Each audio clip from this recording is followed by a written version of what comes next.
कोशिश करते हैं कि जल्दी से इसको खत्म कर लें, ठीक है।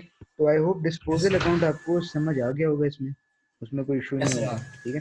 तो no now let's move to ये जो एक ही प्रॉफिट और लॉस का थोड़ा सा पार्ट है, पार्ट एक्सचेंज एग्रीमेंट। अच्छा, इसमें क्या होता है, फॉर एग्जांपल मैंने आपको लास्ट टाइम भी एग्जांपल दी थी, इस टाइम फॉर एग्जांपल एक कार की एग्जांपल लेते हैं, ठीक है। कोई भी आपने जी कार सर सेल करनी है, ठीक है। हो सकता है उसकी वैल्यू फॉर एग्जांपल हम कहें कि $1000, ठीक है। अभी मतलब वो सेल हो सकती है कितनी अमाउंट के लिए, $1000 के लिए एक ही।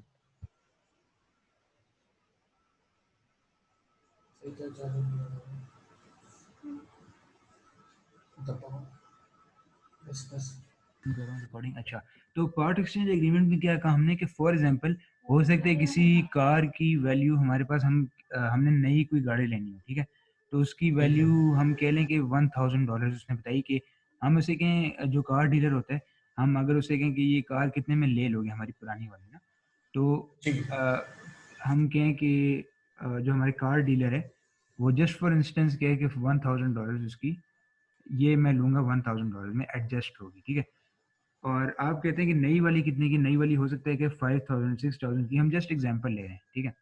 तो ठीक है अगर वो सर 5000 की हो तो ऑब्वियसली आपको कितना पे करना पड़ेगा, 4000 एक्स्ट्रा देना पड़ेगा, राइट। तो इस वाले यस सर सारी कॉन्सेप्ट को कहते हैं पार्ट एक्सचेंज एग्रीमेंट, पीईए भी कहते हैं इसको, ठीक है। तो यहाँ पे ठीक है अगेन पढ़ लेते हैं, लिखा हुआ है कि this agreement arises where an old asset is provided in part payment for a new one, मतलब पार्ट पेमेंट उसकी की जाती है। तो ठीक है स्टेट सर अवेज की एंट्रीज पे चलते हैं और इसको मैं आपको लॉजिकली समझाता हूँ कि ये कैसे होगा। अब देखिए उसने बताया हुआ ये स्टेप नंबर 3 से शुरू किया हुआ है। First two steps are identical, however step 3 and 4 are as follows. Identical का मतलब है कि सेम एज नॉर्मल डिस्पोजल जो था ना हमारा वो था, ठीक है। तो अगर मैं यहाँ पे आपको बताऊं, अच्छा ये देखें 1 और 2 जो है ना सेम ये वाले हैं, जो कि हमें ऑलरेडी पता है। पहला स्टेप क्या था, ये आई वुड सजेस्ट अगर आप नोट डाउन कर लें तो बेहतर होगा, क्योंकि फर्स्ट स्टेप हमारा क्या था कि हमें क्या करना है, नॉन करेंट एसेट्स हेलो को फिनिश करना कौन है। आवाज आ रही है हेलो ब्रो? यस एक्चुअली आ रही है सर एक्चुअली मुझे एक इम्पोर्टेंट कॉल आई हुई है अचानक से आई है जी आप टू अटेंड कर मिनट्स लें, कोई मसला नहीं, पढ़ें। तो बेसिकली देखिए यहाँ पे क्या हो रहा है, मैंने स्टेप 1 और 2 जो है ना आपके लिए नोट डाउन कर लिए यहाँ पे। देखिए स्टेप 1 में क्या हो रहा है कि सेम जो नॉर्मल हम डिस्पोजल कर रहे थे ना रिकॉर्ड, जिस तरह हमने सबसे पहले क्या करना था कि नॉन करंट एसेट अकाउंट को क्रेडिट करना था, राइट। क्योंकि पुराना यस एसेट सर निकल रहा है हमारा, जिस कैरिंग वैल्यू पे रिकॉर्डेड है ये हमेशा बाय कैरिंग वैल्यू होगा, ठीक है। सॉरी मेरे सॉरी, पास डिस्पोजल अकाउंट एक्चुअली खुला हुआ है सही ओके है। सर एक चीज़ पूछनी थी फॉर एग्जांपल डिस्पोजल जैसे हमारा डिप्रिसिएशन तो हमारी वो है एक्सपेंस है एक हमारा तो मतलब डिप्रिसिएशन जब बढ़ेगा तो ऑफ कोर्स वो एक्सपेंस अपने खुद के अकाउंट में वो डेबिट होएगा और डिस्पोजल अकाउंट में वो जो है मतलब क्या कहते हैं क्रेडिट होगा, क्रेडिट होएगा accumulated एग्जैक्टली, accumulated depreciation बिल्कुल बिल्कुल।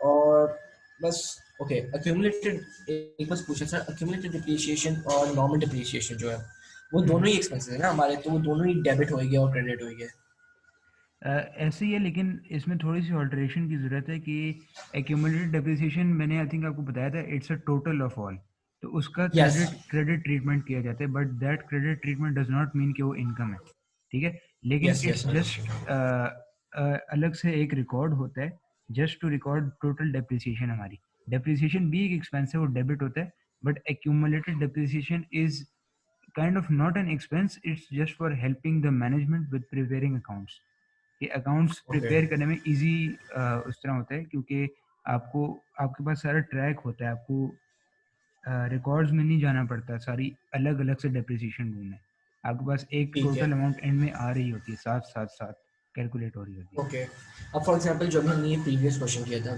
क्वेश्चन हम्म, नंबर 120 से जी अगर जी। इसके अंदर वो हमें कहते हैं कि एक्यूमुलेटेड डिप्रिसिएशन जो है मतलब डिप्रिसिएशन वो कैलकुलेट करो तो जो ओवर द इयर्स जो हमारी अब तक सारी डिप्रिसिएशन आ रही है 1800 640 अगर जब इनको ऐड करते हैं तो हमारी जो वैल्यू आती है डिप्रिसिएशन की वो एक्यूमुलेटेड डिप्रिसिएशन होती है बिल्कुल, सारे इकट्ठे जो होते हैं वो एक्यूमुलेटेड होते हैं।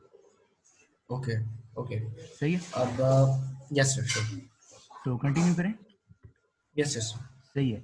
तो देखें स्टेप 1 में मैं आपको क्या बता रहा था कि आपने ऑब्वियसली डिस्पोजल से सेम ही करनी है एंट्री, ठीक है, कि नॉन करेंट एसेट अकाउंट को आपने क्रेडिट करना है, मतलब कि पुराना एसेट निकालना है, क्योंकि वो तो जा रहा है, वो तो it's not with us anymore, ठीक है। Step yes 2 sir. में हमने क्या करना है, ऑब्वियसली एक्यूमुलेटेड डेप्रिसिएशन की तरफ आना है, और यस उसको सर। हमने उसके अकाउंट से डेबिट करना है, क्योंकि वो क्रेडिट हो रही थी सारी, उसको डेबिट करके, ठीक है। और हमने क्या करना है, डिस्पोजल में लाके उसको क्रेडिट कर देना है। तो एक्यूमुलेटेड ओके। डेप्रिसिएशन का अकाउंट खत्म हो जाएगा, कैंसिल आउट, क्योंकि डेबिट क्रेडिट्स जी। इक्वल हो गए, and then it is not transfer to disposal account to calculate profit और लॉस, ठीक है। स्टेप 1 और 2 सिंपल है, both in disposal and part exchange agreement, ठीक है। अब स्टेप 3 में जो है ना वो थोड़ा डिफरेंस आता है। हम स्टेप 3 में नॉर्मल जो था हमारे पास डिस्पोजल, उसमें क्या करते हैं, ऑब्वियसली प्रोसीड्स रिकॉर्ड कर रहे थे, और स्टेप 4 में हम क्या कर रहे थे कि हम रिकॉर्ड कर रहे थे, सिंपली हमारे पास आया था प्रॉफिट और लॉस, ठीक है। स्टेप 4 ही होते थे हमारे पास डिस्पोजल में, राइट। Yes sir. लेकिन इसमें क्या हो रहा है, स्टेप 3 में हम अगर आप यहाँ देखें तो इसमें वो कह रहे हैं record the part exchange allowance as proceeds, ठीक है। आपने ये याद रखना है कि आपने एज प्रोसीड्स हमेशा रिकॉर्ड करना है। उसमें हम प्रोसीड्स क्या लिख रहे थे कि हमें जो पुराने एसेट से पैसे आ रहे हैं, बेसिकली इसी का भी वही मतलब है कि हमारा जो ओके। पुराना एसेट निकल रहा है, उससे जो पैसे आ रहे हैं वो आपने प्रोसीड्स में रिकॉर्ड करने हैं मतलब जो हमें डिस्पोजल गेन अकाउंट हो में। रहा है। नहीं नहीं, जो प्रोसीड्स आ रही हैं, जो हमें पैसे आ रहे हैं, जिस प्राइस ओके पे बिक रहा है एसेट, ओके ओके। ठीक है, that is known as proceed. तो इसका मतलब वही है स्टेप 3 वाला जो ऊपर डिस्पोजल था, लेकिन जस्ट इसमें ये नया वर्ड आ जाता है, part exchange allowance. Part exchange allowance का मतलब ही यही है कि पुराने एसेट की हमने जैसे एग्जांपल में क्या कहा कि 1,000 का उसने कहा ना वैल्यू लगाई, कार डीलर जी। ने उसने कहा 1,000 में मैं लूंगा, तो आप मान जाते हैं उसमें, ठीक है, क्योंकि अब वो हो सकता है बेस्ट प्राइस दे रहा हो, तो आप 1,000 में मान गए। तो then what you do is कि आप डिस्पोजल अकाउंट में प्रोसीड्स की जगह क्या लिखेंगे, 1,000, क्योंकि यस पुराना सर। एसेट्स आपका 1,000 पे जा रहा है, ठीक है। देखिए यहाँ यस भी सर। वही है कि डिस्पोजल अकाउंट में क्रेडिट पे आता है वो, और नॉन करंट एसेट्स अकाउंट में उसको डेबिट कर देंगे, ठीक है, उसकी जो ठीक है कैरिंग वैल्यू सर। होगी उससे, सही है।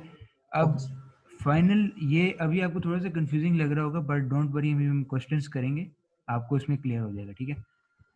अब लास्ट स्टेप जी में हम डिस्पोजल में क्या कर रहे थे, नॉर्मल हम सिंपली प्रॉफिट और लॉस बैलेंसिंग फिगर से कैलकुलेट कर रहे थे, राइट, जहाँ बैलेंस आ रहा था वो प्रॉफिट और लॉस अकाउंट में है ना, यस सर। यहाँ पे। तो यहाँ पे हम क्या करें, record the cash paid for new asset, यहाँ पे डिफरेंट एक स्टेप, ठीक है। हमने नए एसेट की जो कैश हम पे करें ना वो हमने रिकॉर्ड करनी है, मतलब कि ऑल्सो नोन एज हमने उसको new non current asset account में डालना है, क्योंकि मैंने आपको क्या बताया था, जब भी कोई नॉन करंट एसेट आता है तो उसका एक नया अकाउंट बनता है, ठीक है। तो उसको उस नए अकाउंट में उसके डालना है, ठीक है। यहाँ भी ऑब्वियसली डिस्पोजल का सेम वही बना हुआ है, ऊपर वाला जो हमने अकाउंट पढ़ा, सेम वही वाली चीज़ यहाँ बनी है, लेकिन जस्ट आपने नोट करना है स्टेप 1 2 वही है, 3 एंड 4 डिफरेंट है। अगेन रिपीटिंग, 3 क्या मतलब। था हमारे पास, पार्ट यस। एक्सचेंज अलाउंस, के मतलब कि पिछले एसेट से जो हमें प्रोसीड्स आ रही हैं वो आपने अपने जी। प्रोसीड्स में यहाँ पे इस फिगर में आपने रिकॉर्ड कर देनी है। 1,000 जो हमने कहा था वो यहाँ रिकॉर्ड हो जाएगा, ठीक है। ठीक है और सर। ऑब्वियसली यहाँ पे इन्होंने एक स्टेप नहीं लिखा, बट वो तो कॉमन सेंस है कि आपको प्रॉफिट डिस्पोजल या फिर लॉस तो कैलकुलेट करना पड़ेगा, वो तो जी बैलेंसिंग जी। फिगर आएगा ही आएगा। लेकिन एडिशनल स्टेप क्या है यहाँ पे कि you have to record the new asset के लिए अकाउंट जिसके लिए आपने कैश पे की है, जो आप एडिशनल 4-5,000 पे करें ना, क्योंकि 6,000 का एसेट था फॉर एग्जांपल, ये हमने 5,000 का कहा था ना नया एसेट पिछले एग्जांपल जी। में। तो 1,000 इससे कैंसिल आउट हो रहे हैं, मतलब पार्ट एक्सचेंज अलाउंस मतलब एग्रीमेंट है ये, तो 1,000 इससे गए तो एडिशनल कितने देने पड़े, 4,000, 4 सर। राइट। तो 4,000 ही आपने कैश पेड आपने रिकॉर्ड करना है। अब मैं आपको कंफर्म कर दूंगा क्वेश्चंस में कि ये नया जो एसेट का अकाउंट बनेगा उसमें 5,000 जाएंगे 4,000, इसको आगे कंफर्म करते हैं क्योंकि इसमें भी एक थ्योरी है, यस सर। ठीक है। सर एक्चुअली आगे प्रोसीड करने से पहले एक चीज़ बस शो करना चाहता हूँ। जब जी फॉर जी एग्जांपल सर हम टी अकाउंट जो हमने बनाए होते हैं राइट ऐसे। जी जी अब इधर वैल्यूज लिखी हुई है। बिल्कुल। अब for example sir debit side जो है बड़ा है और credit side, for example debit side की वैल्यू इधर आ गई दोनों की ऐसे, बिल्कुल। राइट। जी जी। फिर उसके आगे हमने इन दोनों का सम निकाल दिया, हम्म। तो जो बैलेंस आता है वो इधर हम लिखते हैं, या राइट। डिस्पोजल अकाउंट की आप बात करें, नहीं नहीं, as a whole T accounts में बात कर रहा हूँ एक्चुअली। होल अच्छा ये हमारा नीचे, बैलेंस इस साइड पे भी आ सकता है, इस साइड पे भी आ सकता है, डिपेंड एक करता सेकंड, है।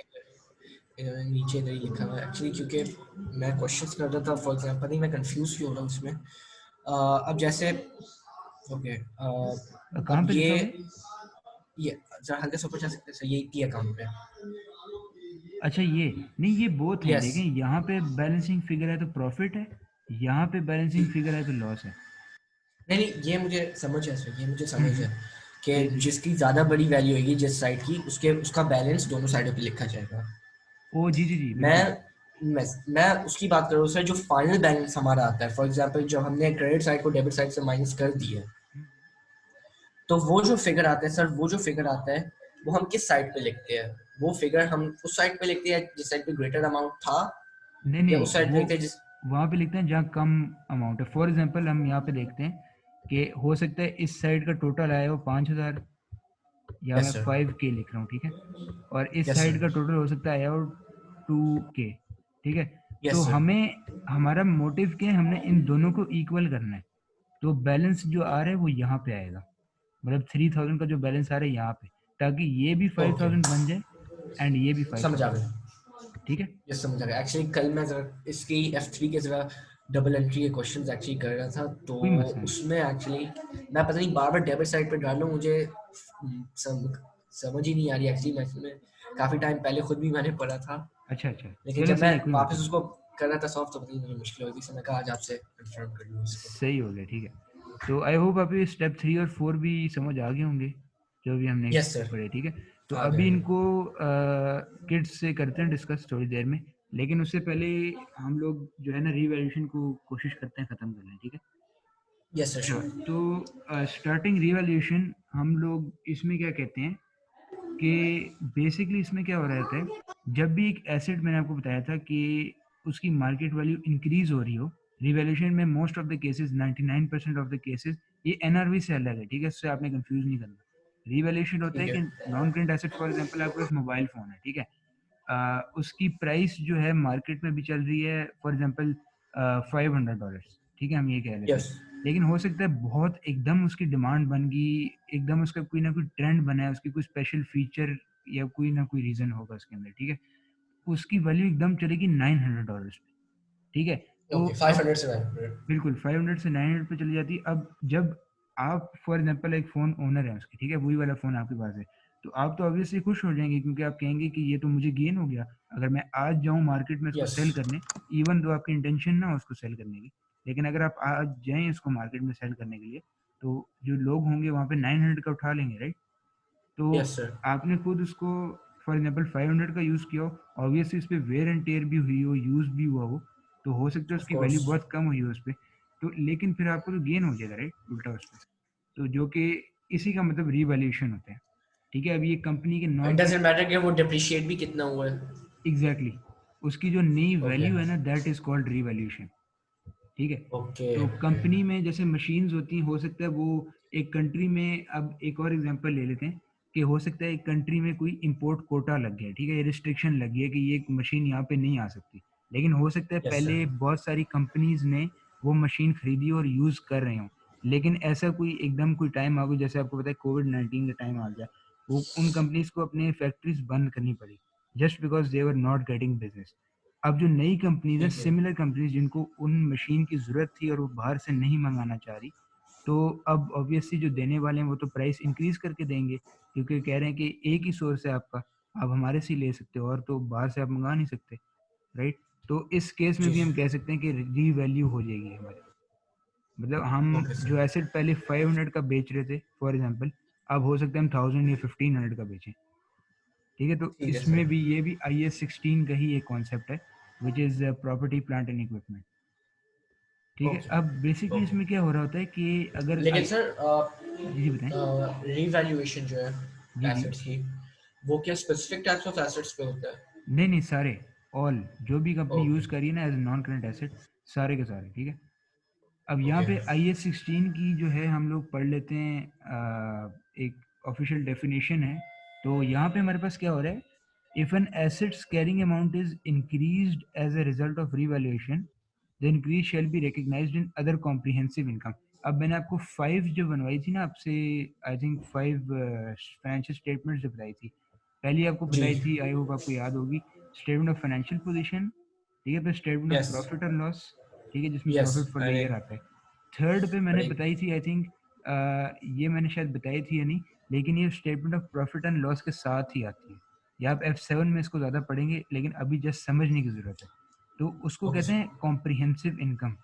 मतलब वो ठीक है। प्रॉफिट एंड लॉस स्टेटमेंट तो होती है, लेकिन उसके आगे एक एक आप कह सकते हैं कॉम्प्रिहेंशन दी होती है इनकम की, इसीलिए इसको स्टेटमेंट ऑफ कॉम्प्रिहेंसिव इनकम कहते हैं, कि मोर डिटेल लिखी होती है इनकम की, बेसिकली अगर इसको कहें कि इनकम ठीक है सर। लिखी तो हुई है ऊपर, लेकिन उसकी फर्दर डिटेल और जो सब अमाउंट्स हैं और आपको पता है सब हेडिंग्स वगैरह इस तरह की चीज़ें, वो जी सर। कॉम्प्रिहेंसिव इनकम में आ जाएंगी।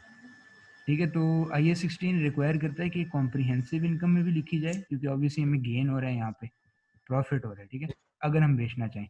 और एक्यूमुलेटेड इन इक्विटी भी उसमें भी लिखा जाए। इक्विटी कहाँ आता है?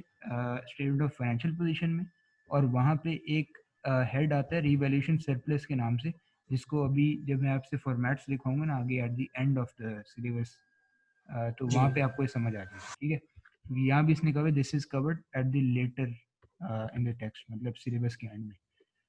ठीक है सर। अब देखें, statement of profit and loss में ये रिकॉर्ड नहीं होता, कहाँ होता है? ओके। अदर कॉम्प्रिहेंसिव इनकम में होता है, अलग, क्योंकि ये जो थर्ड अनरियलाइज्ड है। Financial statement. ठीक है एग्जैक्टली सर। exactly. देखें अनरियलाइज्ड यहाँ पे फिर वर्ड आ रहा है, इसका क्या मतलब था कि मैंने आपको बताया था ना NRV, वो भी रियलाइजेशन उसमें वर्ड आ रहा था। यहाँ यस ऑफ अनरियलाइज्ड का कोर्स। क्या मतलब है? The amount which we are not getting in our hands, ठीक ओके। है। तो अनरियलाइज्ड, अब देखें इसको समझते हैं कैसे अनरियलाइज्ड कैसे है, ठीक है, आगे एग्जांपल दी हुई है। यस।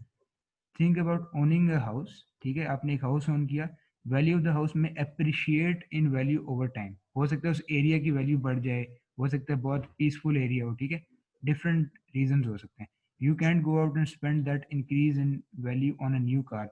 देखिए, अब वो जो गेन आपको आ रहा है वो आप नई कार या नई एसेट में नहीं स्पेंड कर सकते, जस्ट आपको एक इन्फॉर्मेशन हो रही है कि अच्छा मेरा एसेट की वैल्यू इंक्रीज हो रही है, मेरे घर की वैल्यू इंक्रीज हो रही है, अच्छा ठीक है। अब ये तो नहीं होगा ना कि आपको पता चले, हो सकता है वो $5 इंक्रीज और $10 आप उसी वक्त बेच दें और आप होमलेस हो जाए, ऐसा तो नहीं हो सकता, राइट?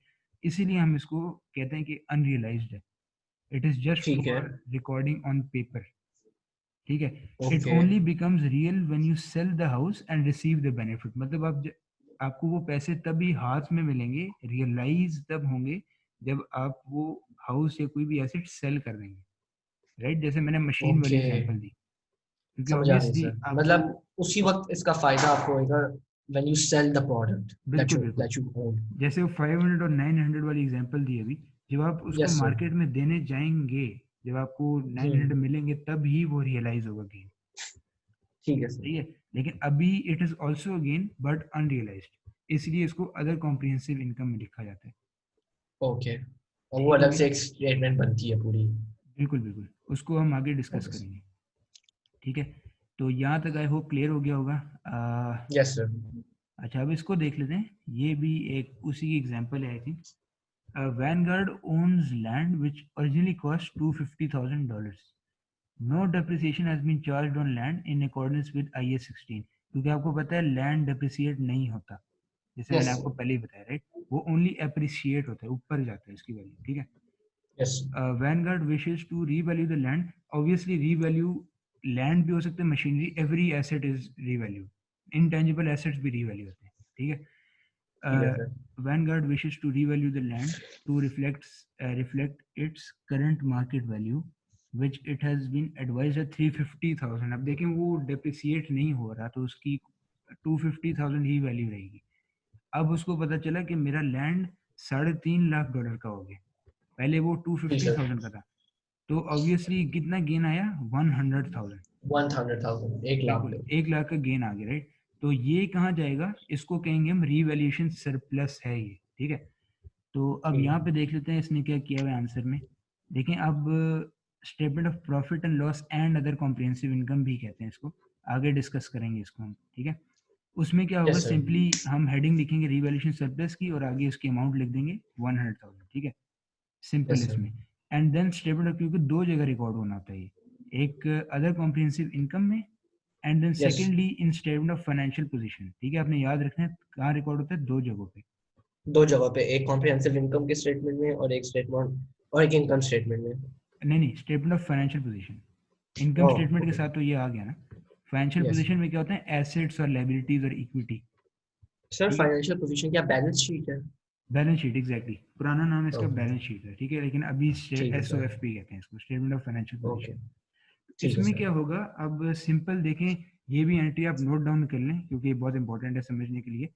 देखें, अब पहले एसेट रिकॉर्ड था 250,000 पे, तो ऑब्वियसली अभी जब रीवैल्यू हुआ है उसकी इंडिविजुअल लैंड अकाउंट में, या इसको आई थिंक लैंड अकाउंट लिखना चाहिए था, नॉन करंट एसेट अकाउंट में लैंड 100,000 से इंक्रीज होगा, राइट। तो जी सर। उसके अपने अकाउंट में इंक्रीज कर देंगे, हम डेबिट कर देंगे। तो ठीक है सर। 250,000 ऑलरेडी रिकॉर्डेड होगा, डेप्रिसिएट तो वो हो नहीं रहा, उसको हम यस सर। उसके साथ फिर एक और एंट्री लगाएंगे, रीवैल्यूएशन सरप्लस 100,000। ठीक है, तो टोटल ओके, अकाउंट का आ जाएगा 350,000। और ठीक ऑब्वियसली है। हम क्रेडिट कहाँ करेंगे, रीवैल्यूएशन सरप्लस में। ये कहाँ आता है, ये आता है विद इन इक्विटी, ये भी अगेन हम आगे डिस्कस करेंगे। Capital, okay. एग्जैक्टली, कैपिटल की हेडिंग के अंदर दो तीन चीजें आती हैं, एक प्रॉफिट फॉर द ईयर आता है, फिर ड्राइंग्स आती हैं, फिर रीवैल्यूएशन सरप्लस आता है, शेयर प्रीमियम, शेयर कैपिटल। बहुत इंपॉर्टेंट चैप्टर आ रहा है, आगे आगे हम डिस्कस करेंगे ठीक है, तो फर्स्ट थ्री मतलब चैप्टर्स में। एसेट अपने अकाउंट में, ऑफ कोर्स क्योंकि एज अ गेन है, तो एग्जैक्टली, एसेट अपने अकाउंट में 1 लाख जो है वो उससे डेबिट डेबिट होएगा। हो जाएगा, एग्जैक्टली। और जो उसकी ऑपोजिट एंट्री, उसकी डबल एंट्री होगी, वो कैपिटल अकाउंट में होगी, बिल्कुल, रिवैल्यूएशन रिवैल्यूएशन सरप्लस के सरप्लस के अंदर। अकाउंट में। एग्जैक्टली, ठीक है क्योंकि सर। देखें रिवैल्यूएशन सरप्लस जो है वो हमारी इनकम है ना, क्योंकि हम इसीलिए यस उसको सर। क्रेडिट करें। ठीक है, जी सर। अब एक और भी चीज आपने सुनी होगी रिटेन्ड अर्निंग्स के नाम की, वो हम शेयर प्रीमियम वाले चैप्टर में पढ़ेंगे। उससे बेसिकली क्या यस होता सर। है, हम लोग डिविडेंड्स दे रहे होते हैं उस अकाउंट के अगेंस्ट, तो वो ओके भी सर। क्रेडिट हो रहा होता है, और वो भी इक्विटी का ही पार्ट होता है।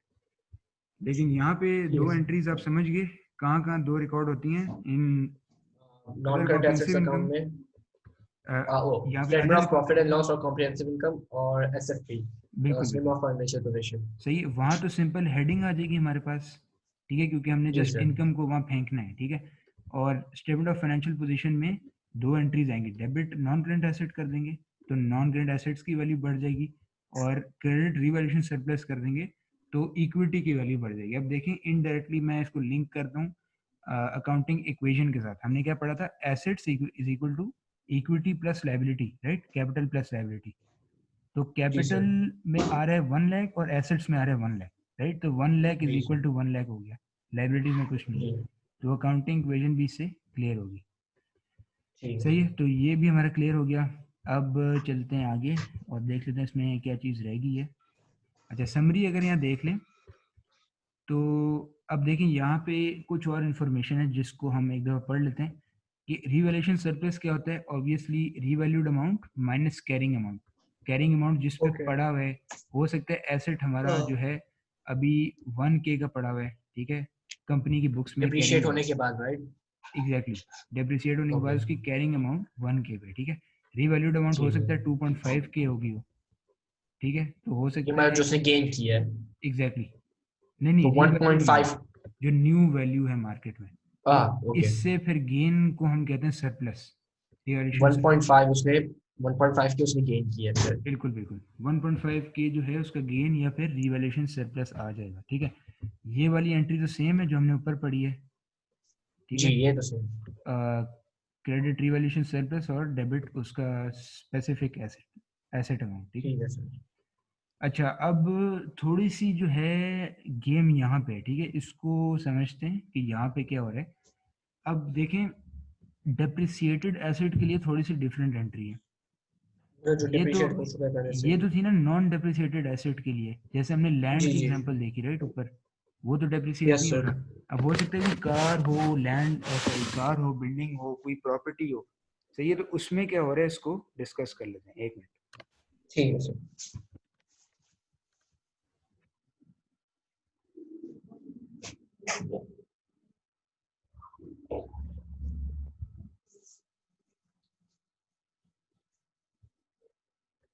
अच्छा, तो अब देखें डेप्रिसिएटेड एसेट में हमारे पास क्या हो रहा है, तो यहाँ पे वन बाय वन देख लेते हैं हम लोग। थ्री एंट्रीज बेसिकली हो रही हैं। और सबसे पहले डेबिट क्या हो रहा है हमारे पास, एक्यूमुलेटेड डेप्रिसिएशन। देखिए अब जी ये क्यों हो रही सर। है, क्योंकि ऑब्वियसली डिस्पोजल में भी हम इसकी बात कर चुके हैं कि जब भी कोई एसेट वहाँ तो डिस्पोज हो रहा था, यहाँ डिस्पोज नहीं हो रहा। लेकिन आपने याद रखना है, और ये भी एंट्री आप बेशक नोट डाउन कर लें, लेकिन पहले मैं आपको समझा दूं कि जब भी रीवैल्यूएशन सरप्लस होगा ना, फॉर एग्जांपल कार का, प्रॉपर्टी, बिल्डिंग, कुछ भी हो सकता है, ठीक है, उसके लिए हमें पिछली जो भी वैल्यू पे डेप्रिसिएशन लगाई है अभी तक, वो ख़त्म करनी पड़ेगी। ठीक है, ये आपने बात याद रखनी है कि पिछली जोन सी भी डेप्रिसिएशन हम लगा चुके हैं, क्योंकि अभी रीवैल्यूड हो रहा है। अगर मैं आपको थोड़ा सा आइडिया दूं, तो नेक्स्ट डेप्रिसिएशन जो लगनी जा रही है वो एक नई, it's basically new beginning for the asset. ठीक है, ठीक है सर। वो जो है अब नई नई डेप्रिसिएशन जो है पर ईयर, वो नई रीवैल्यूड अमाउंट पे रहेगी। ठीक है, उसका गेन तो आएगा ही आएगा, लेकिन वो न्यू रीवैल्यूड अमाउंट जो होगी ना हमारी, जैसे यहाँ पे पहले 1K पे लग रही थी, अब जो जी। है 2.5K पे लगेगी, तो ऑब्वियसली डेप्रिसिएशन यस। का भी इंक्रीज आएगा। लेकिन to transfer from this to this, हमें क्या करना पड़ेगा, इसकी एक्यूमुलेटेड डेप्रिसिएशन को खत्म करना पड़ेगा, ओके। अमाउंट को खत्म करना पड़ेगा, क्योंकि इसका तो और कोई काम ही नहीं है अब तो हमारा सारा यस। इससे है। ठीक है, 2.5K से। तो आपने क्या करना है, सबसे पहले डेबिट करना है एक्यूमुलेटेड डेप्रिसिएशन जो अभी तक क्रेडिट हो रही थी सारी। हो सकता है यस। 5 ईयर्स के लिए और 10 ईयर्स, डिपेंड करता है जितने भी एसेट का अभी साल कंप्लीट होगा। ठीक है, पुराने वाली वैल्यू पे। ठीक है। और फिर ऑब्वियसली दो वैल्यूज जो हैं वो सेम है, ये वाली। यहाँ पे क्या हो रहा है, debit non current asset cost और क्रेडिट ठीक है। Revaluation surplus. लेकिन यहाँ पे देखें क्या लिखा हुआ है, बैलेंसिंग फिगर। ये बी वाला फिगर जब ठीक भी है। लिखा हो, इसका मतलब है बैलेंसिंग फिगर। अब यहाँ ठीक पे है क्या हो सर। रहा है कि देखें, डेप्रिसिएशन टू डेट तुम्हारी डेबिट हो रही है, ठीक है, लेकिन रिवैल्यूएशन सरप्लस साथ क्रेडिट इसीलिए हो रहा है, जो सेम यहाँ पे हमने देखा। अब यहाँ पे 1.5K है, ठीक है, तो वो रिवैल्यूएशन सरप्लस में आ जाएगा यहाँ पे। ठीक है, हो सकता है एक मिनट रुकेगा अब्दुल्ला। Yes sir.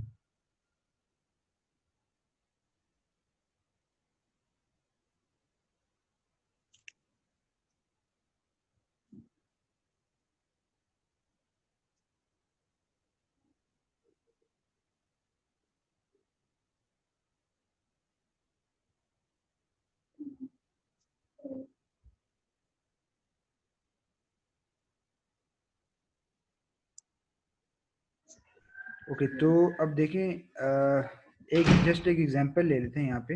हो सकता है यहाँ नीचे बनी हो, आई थिंक ये है, तो इसी को यूज़ कर लेते हैं। ठीक है, तो ठीक है अब सर। यहाँ पे क्या हो रहा है देखें, max owns the fish finger factory, the premises were purchased on 1 January 20x1, मतलब 2011 में उसने 450,000 की इसको परचेज किया। और डेप्रिसिएशन जो चार्ज हो रही है अभी तक, वो हो रही है पुरानी वैल्यू पे 2% पर एनम। ठीक है, on a straight line basis.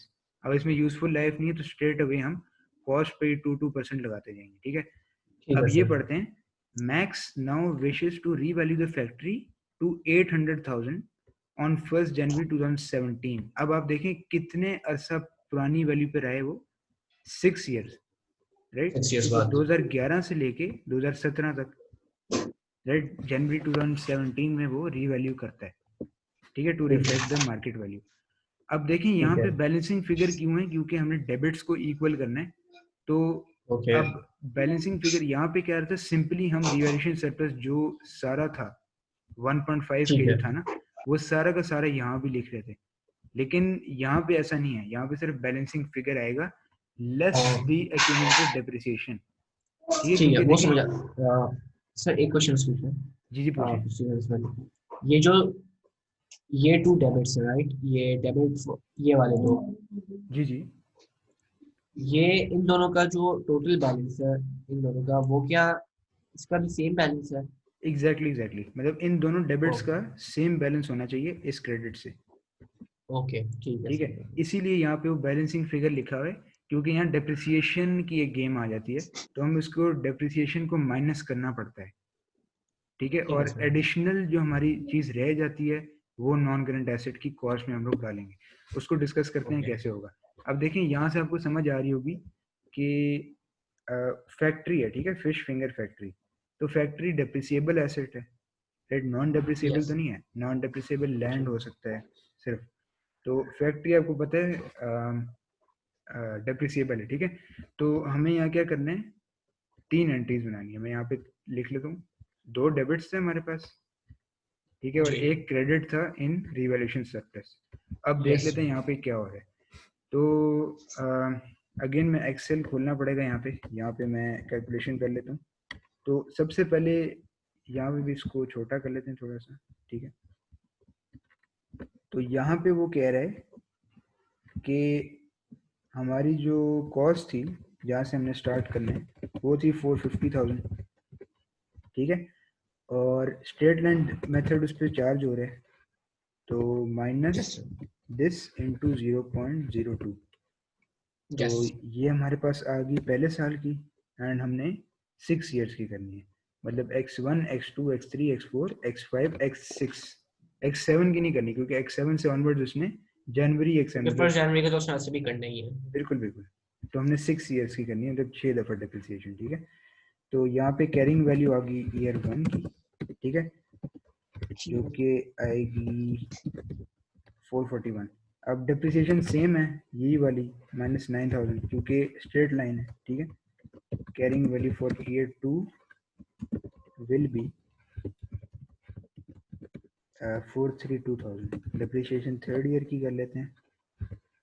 Sir मैं आपको बीच में वापस रोक रहा हूँ एक्चुअली, बस ये पूछना था सर, ये जो अभी आपने डिप्रिसिएशन निकाली है, डिप्रिसिएशन चार्ज, ये आपने मतलब वो मतलब 4.5 लाख माइनस, अच्छा सर रेजिडुअल वैल्यू इसकी कैसे निकाली थी? रेजिडुअल वैल्यू यहाँ पे नहीं दी हुई, देखें मैंने आपको यहाँ कहा था कि जब भी परसेंटेज दी हो ना, तो हमें जस्ट उससे डील करना पड़ता है, there is no need for जो रेजिडुअल वैल्यू है। लेकिन जब रेजिडुअल वैल्यू दी हो in case of reducing balance, उसमें भी वो इररेलेवेंट होती है, क्योंकि सिर्फ स्ट्रेट लाइन में हमें करना है। अगर वो स्ट्रेट लाइन मेथड होता और तब भी रेजिडुअल वैल्यू थी, तब हम फॉर एग्जांपल यूज करते हैं एग्जैक्टली, फिर 450,000 से रेजिडुअल वैल्यू माइनस करते हैं और डिवाइडेड बाय यूजफुल लाइफ कर देते हैं, समझ आ गया, ठीक है। तो यहाँ पे डिप्रिसिएशन अगली आ गई again 9,000, carrying value for year 4, carrying value हो जाएगी 42300 माइनस 9000 414,000। सही है। यहाँ पे बस मैं करता जाता हूँ, और ईयर 5 405,000 एग्जैक्टली, ये हमने कर लिया 405,000। और अब ईयर 5 के आगे हमने ईयर 6 तक जाना है। अभी तक कितनी लग चुकी हैं, 1 2 3 4 5, और आखिरी लगानी है हमने डिप्रिसिएशन, क्योंकि 6 ईयर्स का ही हमने करने।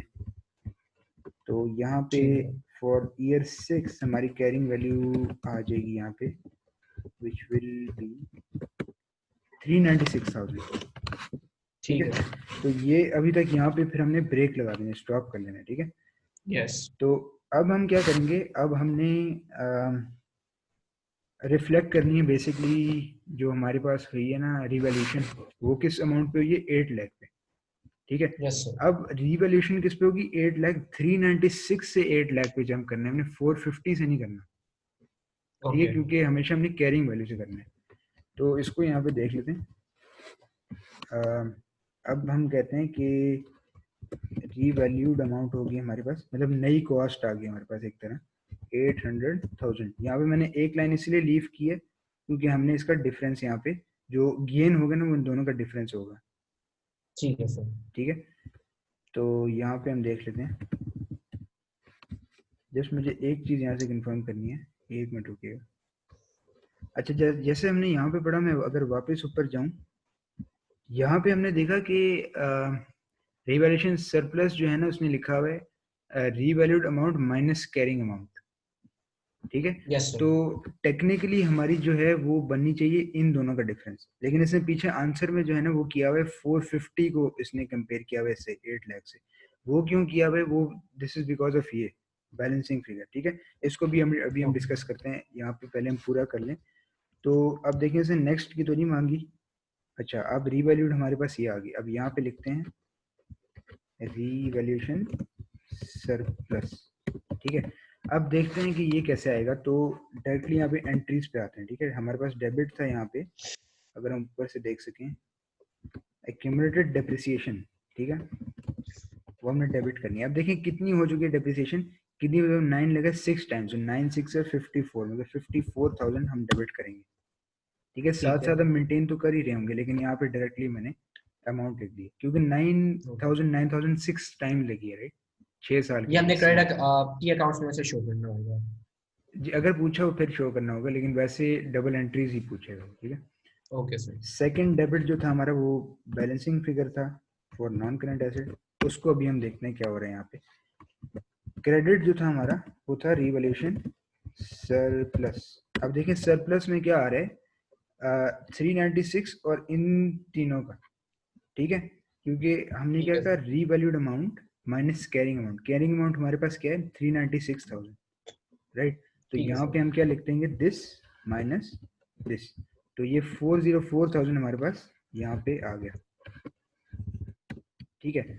और नॉन करंट एसेट में क्या आएगा, ऑब्वियसली इनका डिफरेंस आ जाएगा, दिस माइनस दिस, क्योंकि देखिए हमने क्या करना है कि अब देखिए non current asset accumulated depreciation जो है ना हमने निकालनी होती है अपने रास्ते से, ठीक है। कैलकुलेशन जो भी होती है ना इसकी, वो जी एक्यूमुलेटेड सर। डेप्रिसिएशन के बगैर होती है। देखिए डिस्पोजल में भी ऐसे ही हो रहा था, हम पहले एक्यूमुलेटेड डेप्रिसिएशन को साइड पे करे थे, राइट, क्रेडिट करे थे, उसको यस सर। खत्म करे थे, उसके बाद हम प्रॉफिट और लॉस पे आ गए। इसमें भी ऐसे ही है कि हमने नॉन करंट एसेट को, इसको खत्म करना है, पहले साइड पे करना है, उसके बाद इस पे आना है। तो नॉन करंट एसेट में क्या अमाउंट जाएगी, 350,000। तो यहाँ पे आंसर में भी इसने यही चीज की हुई है। अगर हम यहाँ पे आके सर देखें, वापस एक्चुअली सर ये 350,000 कैसे आया? एक मिनट में आपको बताता हूँ। हाँ देखें सॉरी। थ्री, कोई कोई मसला नहीं, ये देखें 350,000 जो है, हमने क्या कहा, ये बैलेंसिंग फिगर है, जो यस। सेकंड वाला डेबिट है ना। तो ये दोनों अमाउंट्स तो आ गए हमारे पास, एक्यूमुलेटेड डेप्रिसिएशन में जी। यहाँ से लिखी सारी, और रिवैल्यूएशन सरप्लस हमारे पास यहाँ से जो एज इट इज कैलकुलेट किया, कैरिंग वैल्यू माइनस हमारे पास जो रीवैल्यूड अमाउंट थी, राइट। जी सर। तो जो गेन आए ना बेसिकली वो रिवैल्यूएशन सरप्लस है। तो इन ओके। दोनों का डिफरेंस जो है वो 350,000, वो हमने बैलेंसिंग फिगर लिखना है। अब यहाँ मैं आपको आंसर के थ्रू बता रहा हूँ कि क्यों लिखना है, ठीक है। तो यहाँ पे भी उसने सेम चीज की हुई, आप देखें इसने अकाउंट्स क्रिएट किए हैं। पहले एक्यूमुलेटेड डेप्रिसिएशन को हमने फिनिश करना है, ठीक है, वो ठीक है। क्रेडिट हो रही थी, हमने उसको डेबिट करना है, ठीक है, डेबिट कर दिया हमने, ठीक है। खत्म कर दिया, ठीक है। और रिवैल्यूएशन सरप्लस के अकाउंट में सबसे पहले हमने, सॉरी, फिर नॉन करंट एसेट में जो है हमने बैलेंसिंग फिगर डाला, ये 350,000 का, आप देखिए। यस तो सर। ये सिर्फ बैलेंसिंग फिगर डाल रहा था, आपने बस यही समझना है, ओके। ठीक है। और रिवैल्यूएशन सरप्लस के अकाउंट में ऑब्वियसली एक तो ये चीज आ गई, एक एक्यूमुलेटेड डेप्रिसिएशन आ गई क्योंकि वहां पे हमने डेबिट की थी, ठीक है। ठीक है। और यहाँ पे कैरिड फॉरवर्ड बैलेंस आ गया 404,000, ठीक है। ठीक है। मतलब स्टेटमेंट ऑफ फाइनेंशियल पोजीशन में हम ये वाला बैलेंस लिखेंगे, 404,000, ओके। जो क्योंकि रिवैल्यूएशन सरप्लस तो आपके अदर कॉम्प्रिहेंसिव इनकम में। एग्जैक्टली। अदर कॉम्प्रिहेंसिव में हमारी ये अमाउंट जाएगी ठीक है। 404,000, ठीक है, यहाँ मैं ठीक है। ओसीआई लिख देता हूँ। और ये अमाउंट कहाँ जाएगी हमारी, ये भी ये तो एसओएफपी में जाएगी, और ये ठीक अमाउंट है। भी हमारी एसओएफपी में जाएगी, ठीक है नॉन सर। क्रेडिट एसेट में डेबिट होगी, फर्दर डेबिट होगी, ठीक है। तो ये सर था हमारे एक पास। आपको बीच में बताना चाहता हूँ, जब मैं ओ लेवल पढ़ता था सर, हम्म। तो उसके अंदर मुझे याद है कि इनकम स्टेटमेंट में मतलब प्रॉफिट एंड लॉस स्टेटमेंट के अंदर, जी जी। उसके अंदर सर वो लोग क्या करते थे कि मतलब उसके अंदर डिप्रिसिएशन डिप्रिसिएशन जो था वो प्रॉफिट एंड लॉस में भी लिखा जाता था। अच्छा, तो डेप्रिसिएशन लिखते हैं प्रॉफिट एंड लॉस में, फॉर श्योर लिखते हैं हम लोग, क्योंकि it is an expense. Depreciation जो है हमारा एक्सपेंस है। यस। एक्यूमुलेटेड डेप्रिसिएशन जो है वो ऑन दी अदर हैंड हमारा एक्सपेंस नहीं है, वो स्टेटमेंट ऑफ फाइनेंशियल पोजीशन में जाता है as a total okay sir. Deduction, ठीक है। लेकिन अगेन उसको ओके हम सर। आगे डिस्कस करेंगे जब हमारे पास फॉर्मेट्स आएंगे, ओके सर। ठीक है। तो ये हमने सारा रीवैल्यूएशन वाला भी कर लिया। पहले हमने क्या डिस्कस किया, डिस्पोजल, उसके बाद हमने डिस्कस किया पार्ट एक्सचेंज, उसके भी 4 स्टेप्स आपको याद होने चाहिए। और लास्टली हमने ये डिस्कस किया कि अ, एक एसेट को रीवैल्यू किस तरह किया जाता है, ठीक ठीक है। है सर। अगेन अगर मैं यहाँ पे बताऊँ, पहले हमने कॉस्ट में सारी इस कैरिंग वैल्यू पे हमारे करंट ईयर की, ठीक है, कभी कभी हो सकता है इफ यू लकी इनफ वो क्वेश्चन में कैरिंग वैल्यू दे दे करंट ईयर की, कि अभी तक उसकी कैरिंग वैल्यू बुक्स में ये रिकॉर्डेड है, तो फिर तो ये ज़रूरत ही नहीं है सारा करने की। फिर सिंपली आपको इसको इससे माइनस करना है और रिवैल्यूएशन सरप्लस निकालना है। ठीक ठीक है है। सर। और अगर ना दिया हो फिर आपको ये करना पड़ेगा, ये जल्दी हो जाता है प्रैक्टिस से अगर आप करें तो। और आखिरी ईयर की जो आए वो करंट वैल्यू है हमारी एसेट की, और अभी हमें क्या पता चल रहा है हमारी एसेट की वैल्यू कितने पे हो रही है, 8 लाख पे। तो गेन कितना आ रहा है, 404,000, इन दोनों का डिफरेंस। ठीक है। और ठीक अभी है फिर सर। हमने एंट्रीज क्या की, डेबिट हमने पहले एक्यूमुलेटेड डिप्रिसिएशन को खत्म करना है, फिर हमने नॉन करंट एसेट को फर्दर डेबिट करना है, वो सिर्फ बैलेंसिंग फिगर से। और आपने वो दो याद रखनी है, जो ये भी मैं आपको बताता हूँ, ये भी आप काइंडली लिख लें। हमारे पास एक मिनट, यहाँ पे जो था, जो टू मेथड से, एक ये भी आप लिख लें फॉर नॉन डेप्रिसिएटेड एसेट और डेप्रिसिएटेड, ये अगर आप लिखना ठीक चाहते है। हैं ये भी लिख लें। सर ये एक्सेल शीट पे भी जरा हल्का सा ऊपर जा सकते हैं? जी मैं हल्का जाता सा, हूँ, मतलब जहाँ से क्वेश्चन स्टार्ट हो रहा है। सही है, मैं कहता मैं दोनों की जरा स्क्रीनशॉट्स लेके, ताकि मैं इनको। एक मिनट। ये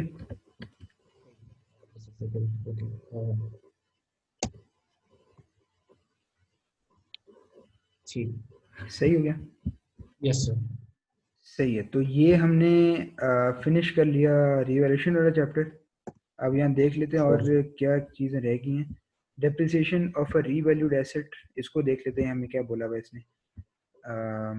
When non-current asset has been revalued, the charge for depreciation should be based on revalued amount and the remaining useful life of asset. ये वही चीज़ है जो भी हमने डिस्कस की है, there is nothing important. अच्छा, यहाँ पे ठीक है एक सर। नई चीज़ आई थी, ये जो है ना हमारे पास रिटेन्ड अर्निंग्स का भी इसमें कॉन्सेप्ट आ जाता है, लेकिन आई ठीक थिंक है सर। ये अभी इम्पोर्टेंट नहीं है। हम इसको जो है ना नेक्स्ट सैटरडे को डिस्कस करेंगे। अभी जो है ना हम ऐसा करते हैं, इसके क्वेश्चंस कर लेते हैं कुछ, ठीक है, जितना भी टाइम है हमारे पास। ठीक है सर। तो ये रिटेन अर्निंग वाली चीज़ जो है मैं आपको नेक्स्ट क्लास में 5-10 मिनट्स में शुरू में समझा दूंगा। सही है। ठीक है सर। सही हो गया। अच्छा, ये तीन जो आपको पता है कि एक तो फाइनेंशियल पोजीशन में कैरिंग वैल्यू का ज़्यादा वो चीज़ होती है, इंक्लूजन होती है। प्रॉफिट एंड लॉस में डेप्रिसिएशन चार्ज की इंक्लूजन होती है। ठीक है। और नोट्स टू द ठीक है अकाउंट सर। में ये चीज़ें आती हैं। एक डेप्रिसिएशन मेथड, क्योंकि आपको शेयर होल्डर्स को बताना पड़ता है कि डेप्रिसिएशन मेथड जो है ना, नोट्स में मैंने आपको बताया था 5 स्टेटमेंट्स होती हैं, SOFP, SOPL, जो profit and statement of loss, and comprehensive income. बिल्कुल, एंड कॉम्प्रिहेंसिव इनकम। तीसरी हमारे पास आती है चेंजेस इन इक्विटी, फिर आते हैं नोट्स टू अकाउंट्स, और पांचवी आती है हमारे पास कैश फ्लो। ठीक है। तो नोट्स टू अकाउंट्स में इस तरह की चीज़ें आती हैं जो कि शेयर होल्डर्स को एडिशनल थ्योरेटिकल इन्फॉर्मेशन बताने के लिए, कि डेप्रिसिएशन मेथड ये यूज़ हुआ, रेट हमने ये यूज़ किया, ड्यूरिंग द ईयर ये चीज़ चेंज हुई। ठीक है। और नॉन करंट एसेट्स डिस्क्लोजर, कि क्या क्या उसमें चेंजेस आए, और डिटेल्स ऑफ रिवैल्यूएशन, कि हमने किस सोर्स डेटा को फॉलो किया रिवैल्यूएशन के लिए, किस तरह वो की, हमने क्या उसका ट्रीटमेंट किया, क्या प्रॉब्लम्स हमें एक्सपीरियंस हुई। ठीक है। इस तरह की चीज़ें आपने बतानी होती हैं।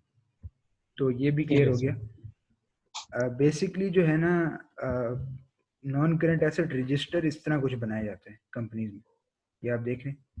पहले कॉस्ट होती है, फिर बैलेंस लिखा जाता है, ये सारी चीज़ें जो है ना, ये जस्ट समझने के लिए, एग्जाम में ये नहीं पूछेगा, जस्ट मैं आपको समझने को बता रहा हूँ। तो इस तरह ठीक है का सर। कुछ होता है नॉन करंट एसेट रजिस्टर, जिसके अंदर सारी चीज़ें लिखी होती हैं कि एसेट्स कितने डिप्रिसिएट हुए हैं और क्या क्या चीज़ें हुई हैं। अब यहाँ पे ठीक है जो सर। है एक रिवोल्यूशन का क्वेश्चन अगर मैं निकाल लूँ,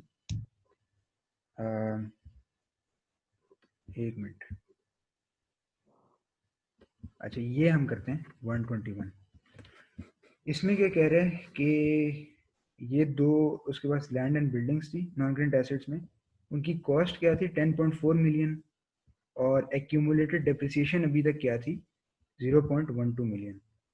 और ठीक है टैनर को sir. Decided to revalue its land and buildings at year end to 15 million. अब देखिए, मैंने आपको क्या कहा था, रीवैल्यू सिर्फ तब करना है जब we will get rid of accumulated depreciation first. ठीक है। ठीक तो है सर। हम क्या करेंगे, 10.4 मिलियन, अगर मैं यहाँ एक्सेल पे आपको बताऊँ, तो सबसे पहले हम लोग 10.4 मिलियन में से कितना निकालेंगे, 0.12,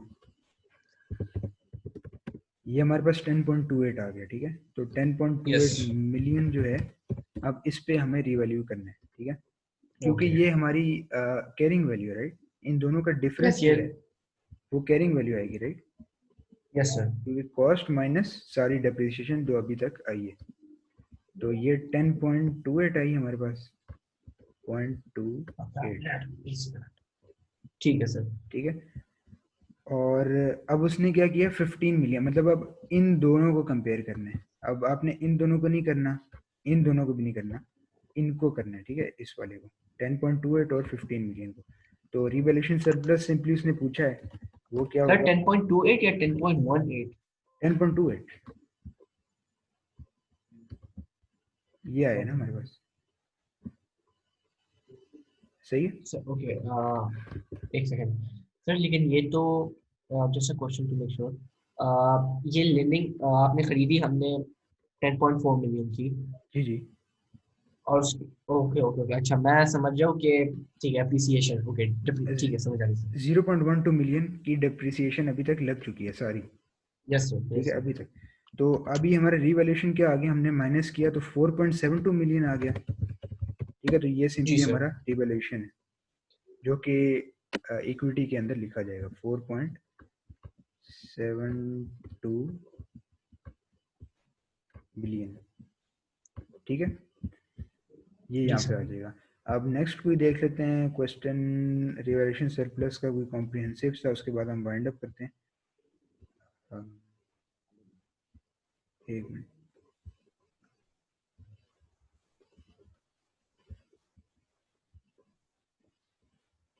अच्छा ये देख लेते हैं, ठीक है, 137, ये वाला क्वेश्चन। तो यहाँ पे देखें उसके पास एक ही एसेट है, प्रॉपर्टी, ये उसकी कॉस्ट और ये उसकी एक्यूमुलेटेड डेप्रिसिएशन अभी तक जो उसने की, ये आ गई उसके पास कैरिंग वैल्यू, उसने खुद ही से बता ठीक दिया, है आपको कैलकुलेट करने की जरूरत नहीं है, ठीक है। अब ठीक है उसने क्या कहा है कि 1 नवंबर 2011 को उसने प्रॉपर्टी को रीवैल्यू कर लिया कितने पे, 150,000 पे। ऑब्वियसली इसको और इसको कंपेयर करना है अगेन, ठीक है, 81,600 और 150,000। अब उसने क्या कहा है कि P co's accounting policies to charge depreciation straight line basis over 50 years, ठीक है, उसने बता दिया कि वो ये करता आ रहा था, ठीक है। On revaluation there was no change to overall useful economic life, मतलब कि ठीक है अब हमें थोड़ा सा ट्रिकी है ये क्वेश्चन, तो इसको देख लेते हैं कि ये किस तरह हुआ है, ठीक है। तो यहाँ क्या हुआ है, हमें देखना पड़ेगा कि ये कितने साल की है, क्योंकि यहाँ पे साल नहीं बताए हुए ना, बस उसने इकट्ठी बताई जी हुई है सर। कि एक्यूमुलेटेड डेप्रिसिएशन क्या है। तो हमें देखना पड़ेगा कितने साल हो चुके हैं, ताकि हम फ्यूचर जो इस वैल्यू पे हम डेप्रिसिएशन निकालेंगे, हम जान सके कि अभी कितनी यूजफुल लाइफ रहती है, ठीक है, हमें ये ठीक है जानना सर। है। It has also chosen not to make annual transfer of excess depreciation, अच्छा इसको छोड़ दें। तो अब देखते हैं कि कितना मतलब साल गुजर चुके हैं। तो इसका एक तरीका है, अब देखें ये जो है ना, जी सर। 2450 ईयर्स पे लगी हुई आ रही होगी, ये हम इस तरह इसको आसान करते हैं। उसने डेप्रिसिएशन किस तरह लगाई होगी, देखें 102,000 कॉस्ट थी, तो उसको उसने 50 ईयर से वो किया होगा, राइट, डिवाइड किया होगा, क्योंकि रेसिड्यूल यस। वैल्यू तो यहाँ कोई नहीं है, राइट। जी तो सर। पर ईयर कितनी आई होगी, 2040। अब देखें यहाँ कितनी है, 20,400, दैट मीन्स 10 जी। ईयर की लग चुकी है डेप्रिसिएशन, राइट। ओके क्योंकि सर। 2040 इंटू 10 करें तो तो टू ये जीरो आंसर फोर आएगा, हंड्रेड राइट, ये तो क्लियर है आपको, जी sir twenty clear. Thousand four hundred ठीक है। तो मतलब कि 10 ईयर्स की लग चुकी है डेप्रिसिएशन, तो मतलब कितनी रहेगी, 40 ईयर्स, 40 ईयर्स की रह गई है। राइट। तो हमने क्या बताना है यहाँ पे, what should be the balance on revaluation surplus, मतलब पहले तो बताना है कि गेन कितना है हमें, ठीक है। और जी सर। 31 अक्टूबर 2012 का पूछा है, मतलब रिवैल्यूएशन के बाद, ठीक है। आपने डेट्स पे बहुत फोकस करना है कि वो ठीक बाद है। का पूछा है कि डेप्रिसिएशन चार्ज न्यू वाला क्या लगेगा, इसका ये मतलब कि उसके अगले साल का जो पूछ रहे हैं ना, यहाँ पे तो रीवैल्यू हो गया, तो नए साल का कितना लगेगा। पहले तो रिवैल्यूएशन सरप्लस देख लेते हैं क्या होगा, रिवैल्यूएशन सरप्लस, वो क्या होगा, 150,000 रीवैल्यूड अमाउंट थी, और पिछली अमाउंट कितनी थी, 81,600। मैंने क्या कहा, इसको कंपेयर करना है, ठीक है। तो 81,600 यहाँ पे आ गया, तो 68,400 हमारा रिवैल्यूएशन सरप्लस आ गया। अब न्यू डेप्रिसिएशन जो होगी वो कितनी होगी, कैलकुलेट कर लेते हैं सिंपली। इस न्यू वैल्यू से लगेगी, हमेशा आपने याद रखना है, जो न्यू डेप्रिसिएशन होगी ना वो न्यू रीवैल्यूड अमाउंट से हमेशा लगेगी, ठीक है। तो 150,000 डिवाइडेड बाय 40 कर देंगे, ठीक है। 150 के को हम, क्योंकि 40 इयर्स रहते हैं ना अभी लाइफ के, राइट, तो इसको डिवाइड बाय 40 कर देंगे, तो न्यू जी सर। डेप्रिसिएशन आ जाएगी हमारी 150,000 डिवाइडेड बाय 40। अब देखें 3750 हमारी न्यू डेप्रिसिएशन आ गई, तो इसका मतलब ये दोनों आंसर्स कहाँ आ रहे हैं, ऑप्शन नंबर ए में। सर वापस समझा सकते हैं क्वेश्चन एक्चुअली? जी जी जरूर, कोई मसला नहीं। अच्छा देखें, इसमें क्या हुआ है कि आपको कॉस्ट दी हुई है 102,000 की, और जी एक्यूमुलेटेड डेप्रिसिएशन भी दी हुई है, तो you're लकी इनफ कि यहाँ पे कैरिंग वैल्यू ऑलरेडी दी हुई है, ठीक है, यस 81,600 की, सही है। जी अब उसने बताया कि उसने 1 नवंबर 2011 को, मतलब राइट आफ्टर दिस डेट, उसने उसको रीवैल्यू कर लिया टू व्हाट जी अमाउंट, 150,000। हमने क्या कहा, हमने इन दोनों वैल्यूज को कंपेयर करना होता है, carrying value with the revalued amount, ठीक यस है। कॉस्ट को आपने इससे कभी नहीं कंपेयर करना, ऑफ कोर्स, ठीक है, हमें और इससे कैरिंग करना अमाउंट। है, यस ठीक है। तो अब उसने कहा है कि कुछ डेप्रिसिएशन पॉलिसी का उसने एक दो लाइंस लिख दिए हैं यहाँ पे। उसने कहा है कि वो स्ट्रेट लाइन पे कैलकुलेट कर रहा था, सिर्फ ट्रिक यहाँ पे ये है कि हमने कैलकुलेट करना है कितने साल की डेप्रिसिएशन लग चुकी है, ताकि वी नो, ठीक। क्योंकि उसने न्यू डेप्रिसिएशन पूछी हुई है ना यहाँ पे, न्यू जी डेप्रिसिएशन सर। यहाँ पे, इसीलिए हमें पता होना चाहिए कि कितनी यूजफुल लाइफ रिमेनिंग है अभी। तो ठीक है। हमने क्या किया, हमने जस्ट एज्यूम किया कि यहाँ पे उसने किस तरह कैलकुलेट की होगी डेप्रिसिएशन, 102,000 और डिवाइडेड बाय, उसने 50 ईयर्स था ना, तो डिवाइड बाय 50 किया होगा, तो यहाँ पे क्या है 2040, जी ठीक सर। है। और हमें क्या लगा कि 20,400 है, तो इसका मतलब 10 साल की यहाँ पे लगी हुई है डेप्रिसिएशन ऑलरेडी। ठीक है। उसके बाद वो उसने रीवैल्यू कर दिया, तो 10 साल की लगी हुई है, तो इसका मतलब न्यू किस पे लगेगी, 40 ईयर्स पे, यस बिकॉज ये स्ट्रेट लाइन बेसिस थी, राइट। यस सर, तो अब 50 पे नहीं लगेगी हमारी, 40 पे लगेगी, क्योंकि क्योंकि न्यू, हमने 10 ईयर्स की पहले से निकाल दी है। एग्जैक्टली एग्जैक्टली, तो 40 पे हमारी लगी। और मैंने आपको क्या बताया कि रीवैल्यूड अमाउंट पे हमेशा नई डेप्रिसिएशन लगेगी, कभी कॉस्ट पे जी नहीं लगेगी, हमेशा रीवैल्यूड अमाउंट पे, ठीक है। तो जी सर। 150,000 डिवाइडेड बाय 40, सिंपली हमारे पास क्या आ गया, न्यू डेप्रिसिएशन, और रीवैल्यूएशन सरप्लस सिंपली हमने इसको ओके इससे माइनस कर दिया। ठीक है। इसमें तो दो चीजें पूछी थी। जब भी एसेट फॉर एग्जांपल रीवैल्यू होएगा, अपनी जी जी। कॉस्ट से चेंज, ओरिजिनल कॉस्ट से चेंज होएगा, हम्म। तो जब हम स्ट्रेट लाइन मेथड यूज करेंगे तो हम कॉस्ट की जगह रीवैल्यूड वाली अमाउंट लेंगे divide by number of useful life of होता है। Exactly exactly. बस इसमें कॉमन सेंस ये सारी कि हमने जस्ट देखना है कि कितनी डेप्रिसिएशन लग चुकी है और कितनी लगनी है, कितने सालों की, ठीक है, और उसको हम उससे डिवाइड कर देंगे। अब ये जो है ऑनवर्ड्स 1 नवंबर 2011 ऑनवर्ड्स लगेगी, और इसने पूछी भी कितनी है, 31 अक्टूबर 2012 की, जी सर। राइट, मतलब अगले साल की पूछी है, for the next year after the revaluation, तो इसका मतलब नई वाली ठीक है। लगनी है। तो 150,000 रीवैल्यूड अमाउंट डिवाइड बाय 40, तो हमारे पास नई डेप्रिसिएशन आ गई 3750 ठीक की, है। और रिवैल्यूएशन सरप्लस हमारे पास इन दोनों का डिफरेंस अब 81,600। 3750 फॉर द नेक्स्ट उतने साल रहेगा? 3750 डिपेंड्स कि वो सेल कब करते हैं, ऑब्वियसली 40 ही चलेगा, 99% ठीक ऑफ है the sir. Times 40 years he चलेगा, क्योंकि कंपनी ने उसी मकसद से ही की होगी जिससे उन्होंने यूज करना है एसेट को, ठीक है, वही ठीक है लाइफ सर। सेट की होगी उन्होंने। तो ठीक आई है। होप आपको क्लियर होगी ये चीज़ सारी। Sure sir. तो हो गई ये है। हमने बेसिकली अब्दुल्ला आज किया